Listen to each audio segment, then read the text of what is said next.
All right, sitting down with wide receiver Julian Fleming at Penn State Pro Day. You're just getting off the field here. How do you feel this went? The chance to get to work out in front of some of your best coaches and family members. What was this like for you? Obviously, I think it was a great experience, and it was great to come out, show what I've been working on pretty much the past, 9-10 weeks, in front of everybody. And, there's a couple things that I wish I did a little bit better. But at the end of the day, I take today as a win. I think it was a pretty good opportunity just to show everyone. Yeah, putting your best foot forward is awesome. We talk about this with everybody in the theme and something just experiential. Being able to come back here to you get the chance to come back into a building you're comfortable with, put a lot of work in. Very easy setting, a lot of familiar faces. Just the comfortability about that. Talk a little bit about that, and then also maybe what the next steps are for you in terms of how you're going to continue to hone these things, because the other hard part is there's a hard stop after this, right? And then there's a waiting period, and then it's here, and then you're going to start getting opportunities, right? So you have to stay sharp. It's very easy to kind of be relaxed when you don't have necessarily a rabbit or a carrot at the end of the line that you're chasing. Kind of going to your first point, being here, all the familiar faces is great. And obviously they just started spring ball, so I think that's awesome. So just being able to see a couple of guys, I didn't get to stay for a practice or anything, but just through and through at the facility. Yeah, it's foot to the ground right now. I got a local day, 3 local days lined up with Baltimore, the Eagles, and the Giants that I'm really excited for these next couple of weeks. And like I said, it's foot all the way down. Yep, got to keep going, got to keep getting better every single day. You're a guy, obviously, who transferred into Penn State, but you were recruited heavily by the Nittany Lions in your high school career as well. You come back here to Pennsylvania. I think you were a guy, every single practice I saw afterwards, you're catching extra balls for hours. It felt like you were putting in the work, not just resting on the fact that you were a veteran coming in and what you had done at your previous institution that we're not allowed to say inside the window. However, what do you think you brought to the Nittany Lions? What do you hope you proved here in this season? Staying after was just kind of something that I was instilled in me with all the people that I got to play with. I was soon to be 6 first-round draft picks I got to play with when I was at Ohio State, which was pretty awesome. And, coming here, I just wanted to, come and put my head down and earn the respect of my peers and my teammates as well as my coaches. So just doing all the extra things, I think was, something that was just I have within me. And then, more and more guys were staying after, and more guys were getting extra catches during the week. And just, really overall in their free time, whenever, Liam and I probably caught 10, 12,000 balls just throughout the whole summer.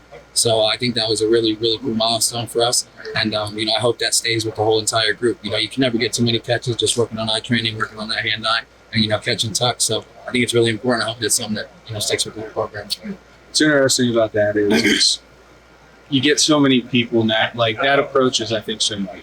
But just first off saying that, not when you're raised right, and obviously you were, but really interesting to hear about that. And I think what you're going to notice, and just again from the outside, that receiver room, you came into a receiver room that was very fragile after the season they were coming in. And the small things like that leave a lasting impact, more so than I think even anything you could have done from a production state, anything like that impact is super cool. Is that something you thought about while you were doing that? Or was it just more so about, like you said, I'm just going to put my head down, it's a new spot, and earn what I keep? Yeah, it was definitely more the second. I kind of just wanted to just prove myself and to my teammate and coaches, that I'm here to be here. Like, I'm going to show you that I'm really prepared to do this extra work.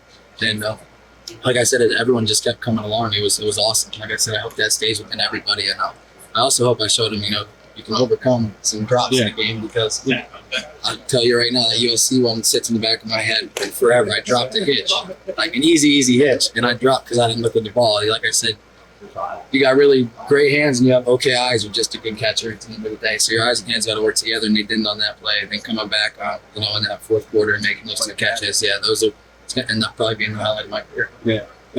I tell you what, but that second, so the first part that I mentioned in that is something to hang on to, because that's going to be super cool to be able to look back on here in 3 or 4 years, no matter where you're at, no matter what's going on. And just the little things, the habits that you instilled in that room. I know Coach Hagan's really well. I think that's going to pay dividends. Thank you very much. When you think about what an NFL team is getting, Julian Fleming, what is the pitch that you make to them? I actually just kind of talked about it a little bit. I've never cheated my process. And mine has been very different from others. At one point I was the number 1 recruit in the nation just based off athleticism. What does that mean when you get to college? Absolutely not.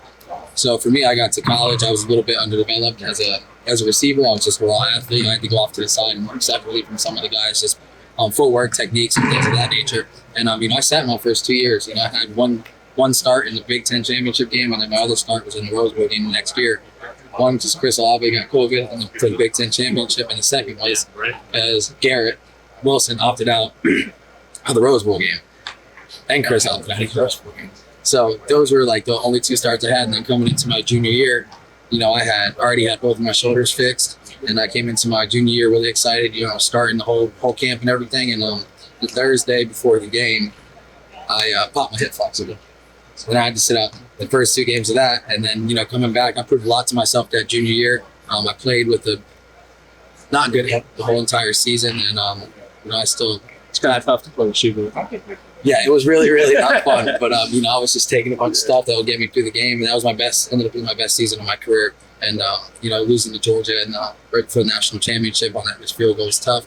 But coming back the next year, just put my head down and went right back to work. And I feel like that junior and senior year was my real turning point in my career when I was really, really locked in and really just committed to the program.